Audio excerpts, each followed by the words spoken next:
যে কোনোভাবেই হোক বৃহত্তর ময়মনসিংহ অঞ্চলের মানুষের জন্য একটি আন্তনগর রেল যোগাযোগ যেন সুব্যবস্থা করে, এই জন্য আজকে আমাদের মানববন্ধন।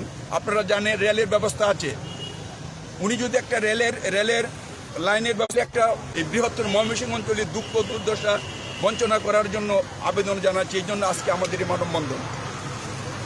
পক্ষ থেকে আমরা এই ময়মনসিংহ নেত্রকোনার প্রচুর লোক, লক্ষ লক্ষ মানুষ তাদের যাতায়াতের খুব দুর্দশা, গাড়িতে যাতায়াত করতে অ্যাক্সিডেন্ট হয়, বিভিন্ন সমস্যার সৃষ্টি হয়। তাই আমরা বর্তমান প্রধান উপদেষ্টা এবং রেল উপদেষ্টার কাছে জোর দাবি জানাচ্ছি যে সিলেট থেকে নেত্রকোনা হয়ে ময়মনসিংহ রেল চালু করার জন্য। এই হচ্ছে আমাদের দাবি এবং আমাদের আজকের মানববন্ধন।